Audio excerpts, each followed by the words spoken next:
ఇదాకా వణుకు లోపల భయం వచ్చేస్తుంది, మాట్లాడలేము. ఇంత మాత్రం మాట్లాడినంటే సంతోషించాలి సార్. మీరు ఏదో నాలుగు మాటలు రానండి ఇంతమంది మధ్యలో స్కిట్ చెయ్యా అంటే యాడ చేసేది చెప్పు, వణుకు వస్తా కింద. మీరే చెప్పండి రా నాయన. కాబట్టి ఇంటికి లేటుగా పోయినాను అనుకో, కుక్కన కొట్టినట్టు కొడతాది మా పిల్లం. దీన్నంతా వీడియో తీసుకోవి చూపించాలా, ఈ టైంకి ఆడా పోయినాడు అంటది. చూపించుకోవాలరా, రేపు మీకు కూడా తెలుస్తుందిలే. సరే నాయనా, బాగా చదువుకోండి. తెలుసో తెలియకో తప్పుగా అడిగిలేసి నష్టపోతుంటారు. కానీ నేను అలా కాదు, దేంట్లో అడుగు పెట్టినా నష్టపోవడమే. మన సుడి అలా ఉంది మరి. కానీ మా నాయన మాత్రం ఏదో ఒకటి సాధించాలా. మన అమ్మోళ్ళు మనల్ని ఎడదాకా తీసుకొచ్చారు, వాళ్ళతో కూడా పెట్టుకుంటే ఏదైనా పనికి తీసుకోపోతే వాళ్ళు కూడా మీకు కూడా 200 కూలి ఇస్తారు. అయినా కానీ దాన్ని పక్కన పెట్టి మిమ్మల్ని ఎడదాకా ఎందుకు తీసుకొచ్చారు?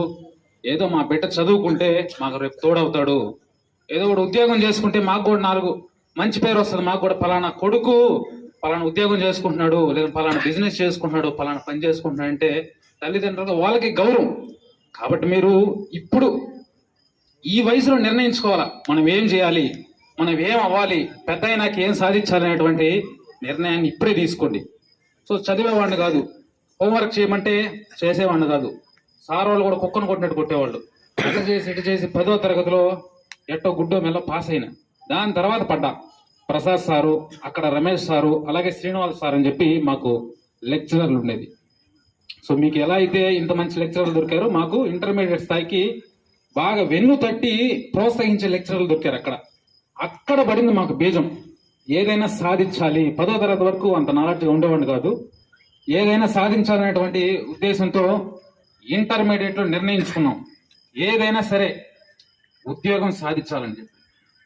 ఇంటర్మీడియట్లో పాస్ అయిన తర్వాత అదే గోల్, గవర్నమెంట్ జాబ్ సాధించాలా. మనం చూస్తే ఏదో యావరేజ్ స్టూడెంట్, గవర్నమెంట్ జాబ్ సాధించే హెవీ నాలెడ్జ్ ఉండాలా. సో అయినా కానీ పట్టుదల లోపల ఏదో ఒకటి సాధించాలనేటువంటి పట్టుదలతో డిగ్రీ కూడా పూర్తి చేసుకొని కఠోర శ్రమ. ఎందుకంటే బాగా చదివే స్టూడెంట్ అయితే 1 సంవత్సరంలో కొట్టేస్తాడు, 6 నెలల్లో కొడతాడు, నాలెడ్జ్ ఎక్కువ ఉంటుంది. నేను కూడా మీలాగే యావరేజ్ స్టూడెంట్ కాబట్టి అంత చదువు రాదు కదా మనకు. సో పుస్తకాలు పెట్టి ముందర పెట్టుకుంటే నాకు సినిమాలు కనిపించేది, పేర్లు బదులు పాటలు కనిపించేది, అక్షరాల బదులు సార్ వాళ్ళు చెప్తుంటే. సో మనకు అంత నాలెడ్జ్ ఉండేది కాదు. సో ఆ విధంగా కూర్చొని, కానీ ఒకటి మాత్రం గోల్ మాత్రం గట్టిగా పెట్టుకున్నా, ఎట్లయినా సరే సాధించాలి అని. సో ఇవన్నీ అడ్డంకులన్నీ పక్కన పెట్టుకొని 4 సంవత్సరాలు తిండి తినేది లేదు, క్యాటరింగ్లో పోయేది, అన్ని పనులు చేసుకునేది. సంవత్సరానికి 3 నెలలు రెస్టారెంట్లో వెయిటర్గా చేసుకునేది. ఆ డబ్బులు తెచ్చుకొని సంవత్సరం అంతా పెట్టుకొని రూపాయి ఎత్తి పెట్టుకొని చదువుకొని మా అమ్మా నాన్న ఎంత కష్టపడని గుర్తు తెచ్చుకొని చివరికి గవర్నమెంట్ ఉద్యోగం అయితే సాధించా ఎట్టకేలకి. దాని తర్వాత గవర్నమెంట్ జాబ్ సాధించా. అది చిన్నదో పెద్దదో, ఈ రోజుల్లో గవర్నమెంట్ జాబ్ సాధించడం అంటే అది మామూలు విషయం కాదు. ఈ రోజుల్లోనే కాదు, అప్పటి నుంచి 1980-70 నుంచి కూడా గవర్నమెంట్ జాబ్ సాధించడం అంటే అది మామూలు విషయం కాదు. సో ఆ విధంగా సాధించుకొని సోషల్ మీడియాలో, అంటే మనకు చిన్న జాబ్ కాబట్టి శాలరీ సరిపోయేది కాదు. సోషల్ మీడియాలో మనం ఏదైనా చేస్తే ₹1 వస్తుంది. సో మీరు కూడా రేపు ఏదైనా జాబ్ చేసినా, బిజినెస్ చేసినా కానీ మీరు ఒకటి పెట్టుకోండి మైండ్లో. సో మనం ఏది చేసినా సరే నీతిగా డబ్బులు సంపాదించాలి, దొంగతనాలు అట్లాంటివి చేయకూడదు. కాబట్టి చెడు అలవాట్లు ఉండకూడదు. మనకు డబ్బులు సంపాదించాలి, అది కూడా నీతిగా సంపాదించాలి. ఏం చేయాలని ఆలోచించండి. రేపు మీరు జాబులు చేసినా, బిజినెస్లు చేసినా సరే మనం 1కి 4 ఇన్కమ్లు పెట్టుకోవాలి. జాబ్ అంటే జాబ్ శాలరీ మాత్రమే నమ్ముకుంటే ఎంత ₹1,00,000 శాలరీ అయినా సరే మనకు నిలబడదు. అదే 4 ఇన్కమ్లు పెట్టుకున్నారంటే, ఇది మైండ్లో పెట్టుకోండి మీరు ఖచ్చితంగా. 4 ఇన్కమ్లు వస్తున్నాయి అనుకో 4 సైడ్ల నుంచి, ఆ 4 ఇన్కమ్లు క్రియేట్ చేసుకోవాలి. మీరు ఏం చేస్తే మనం 4 రకాలుగా ఆదాయాలు సంపాదించవచ్చు అని మీరు మైండ్ పెట్టి ఆలోచించారనుకో, మీరు గొప్ప స్థాయికి వెళ్తారు. ఆ తర్వాత సోషల్ మీడియాలో పెడితే మనం ₹1 సంపాదించవచ్చు నీతిగా అని చెప్పి ఆలోచించాను. సోషల్ మీడియాలో పెట్టడం ద్వారా సో మనకి ఏం టాలెంట్ ఉందని మనం గుర్తించాలి ఫస్ట్.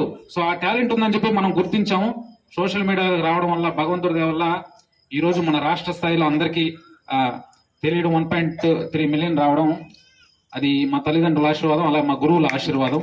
సో మీరు కూడా ఎవరో ఒకరిని ఆదర్శంగా తీసుకొని సో మనం గొప్పగా ఎదగాలి జీవితంలో. మన తల్లిదండ్రులు ఎంత కష్టపడి మనల్ని ఎడదాకా తీసుకొస్తున్నారు, ఎంతో కష్టపడి మనం చదివిస్తున్నారు, తినకో మనకు ₹1 పంపిస్తున్నారు. సో అలాగే మీ గురువులందరూ కూడా మీ బాగు కోసం ఎంతో అహర్నిశలు వాళ్ళ పిల్లల్ని కూడా పక్కన పెట్టి ఉదయం నుంచి సాయంత్రం వరకు మీ గురించి ఆలోచించి సో మీకు చదువు చెప్తున్నారు కాబట్టి వాళ్ళు చెప్పిన చదువుని శ్రద్ధగా విని ఈ ఏజ్ లో మీకు ఎటువంటి చెడు అలవాట్లు ఉండకూడదు.